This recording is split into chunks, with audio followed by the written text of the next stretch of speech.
This is your reading of Fur, Feather, Scales, and Skin in our collections book, starting on page 57. So this article is Digging Up Dinosaurs. The Globe and Mail, March 18th, 1995. Girl finds dinosaur fossil. Edmonton. A 12-year-old schoolgirl has found a dinosaur fossil, which scientists believe is one of the only 3 of its kind in the world.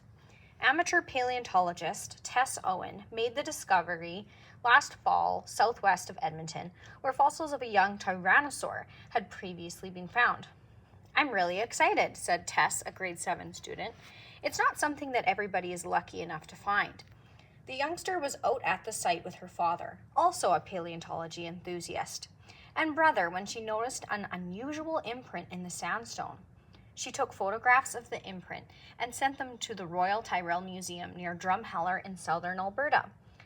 Experts there identified the imprint as being of the skin of a meat-eating dinosaur. Currently, this is the only sample of tyrannosaur skin in Western Canada and one of only 3 known in the world, said dinosaur scientist Philip Currie. Latex molds were made of the imprint. The original will stay in the museum. Tess, who plans to become either a paleontologist or zoologist, is already planning her next find. "I'd like to find a dinosaur skull." Page 58. Globe and Mail, March 2nd, 1995. 2 new dinosaur species found. Calgary. Fossil hunters who have found 2 new dinosaur species in Argentina have promised an Alberta museum bones from both finds. One is a meat-eating dinosaur as big or bigger than Tyrannosaurus rex. "Right now, it looks like it's bigger," said Philip Currie, head of research at the Royal Tyrrell Museum of Paleontology near Drumheller in southern Alberta. The other is the biggest dinosaur ever found. Dr. Currie, one of the world's top paleontologists, was asked to confirm the new species, both found in the desert near Neuquén, Argentina. He said the larger specimen from the sauropod family of long-necked dinosaurs has been identified as the Argentinosaurus. Paleontologists believe an adult was 10 meters tall and more than 30 meters long and weighed 50 tons or more. The meat eater, he said, belongs to a family called Abyssosaurid, which had distinguishing bumps or horns above the eye orbits. Toronto Star, March 16th, 1995. Jurassic Park lives. Beijing. DNA from a fossilized dinosaur egg in a remarkable parallel to the movie Jurassic Park, in which dinosaurs were brought back to life, has been found by Chinese scientists.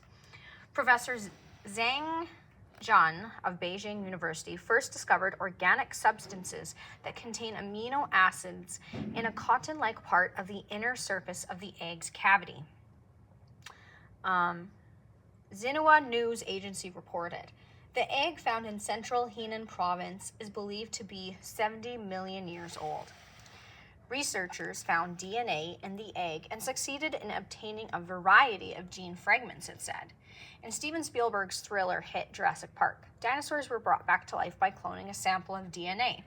Also in China, Chinese and German scientists say that they may have found a clue to the disappearance of the Jurassic giants, a diet imbalance that was traced to the diseased shell of fossilized eggs.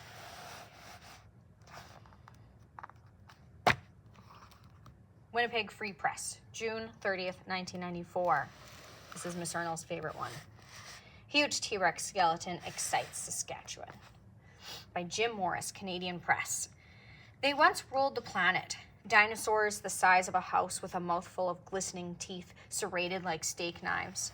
The Tyrannosaurus rex, twice the height of a basketball hoop and weighing more than 2 elephants, was feared and respected by other prehistoric animals.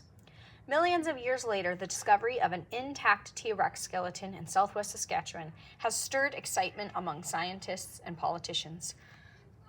It is an especially exciting find, John Storer, curator for the Earth Sciences Division of Regina's Museum of Natural History, said yesterday. In the subsequent history of fossil collecting, there have only been a few skeletons of this dinosaur found. Storer, who spoke with the excitement of a child unwrapping a Christmas present, said the skeleton could be the largest of the dozen found in the world. We'll have to see precisely what we get before I make a final statement on that, he told a news conference.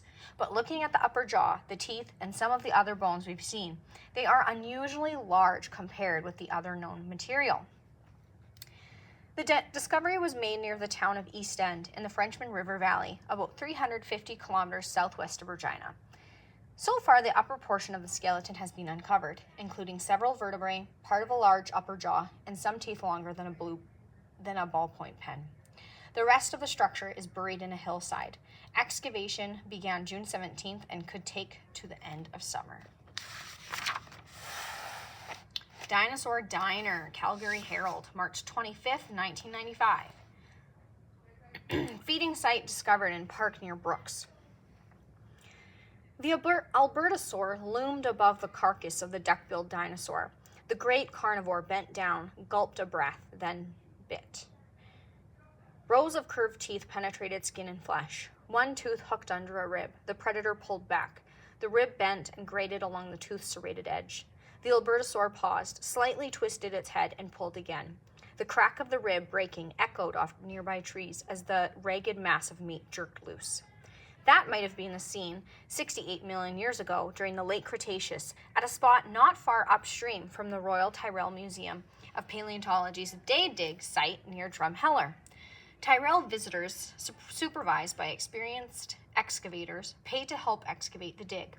The site is a bone bed, a loose jumble of isolated bones washed into the location from upstream, perhaps by a single large flood. Part of a duck-billed dinosaur rib found there has remarkably long serration marks, gouged by the pull of an Albertosaur's tooth. Like other bones, the tooth-marked rib was moved off-site intact only after it was uncovered, hardened with preservatives, carefully mapped as to how it was found, then wrapped in a plaster and burlap jacket. After excavation, the rib was carefully cleaned and prepared by youngsters at the Dinosaur Country Science Camp at Drumheller. Only then were the long-toothed drag marks discovered. Alberta Badlands discoveries toasted. The largest dinosaur on Earth may still await discovery, but fossil hunters in Alberta have found one of the province's tiniest. While paleontologists in South America celebrate the find of what's believed to be the new world's heavyweight champion dinosaur, colleagues in Alberta are toasting another superb season in the Badlands. The most recent digs in Dinosaur Provincial Park yielded the lower jaws and partial skull of a baby Albertosaurus, a 75 million year old member of the meat-eating Tyrannosaur family. A 68 million year old Albertosaurus tooth showing its serrations, or series of notches in the serrations. Collection and preparation of dinosaur fossils. This is continued. Alberta Badlands discoveries toasted. Albertosaurus was a smaller and speedier version of the fearsome T-Rex. The new baby is the smallest Albertosaurus we've ever found in Alberta, says Philip Curry, head of dinosaur research at the Royal Tyrrell Museum of Paleontology near Drumheller. Tyrrell paleontologists also found two full-size Albertosaurus skeletons, one in the provincial park and the other north of Drumheller. And they unearthed two skulls of the horned plant-eater Centrosaurus, one in the park and the other near Sandy Point on the South Saskatchewan River, north of Medicine Hat. The crew also returned to Devil's Coulee, south of Lethbridge, where in 1987, Alberta's first dinosaur eggs were discovered. These came from the Hadrosaur family of duck-billed plant-eaters. After removing more of the overlying rock in the coulee, paleontologists found two more nesting sites. One nest held a type of dino egg from the Hypsilodonta family of plant eaters, never seen before in Alberta, Curry said. Collection and preparation of dinosaur fossils by non-professionals was unheard of a few years ago, but shrinking budgets and a backlog of unprepared fossils mean the public's help is necessary. Tyrrell administrators and paleontologists also recognized that handling real fossils and conducting research on them are effective teaching tools. To work with real fossil bones, which have real scientific significance, is a tremendous experience for the kids, says Robin Digby, director of the Summer Science Camp.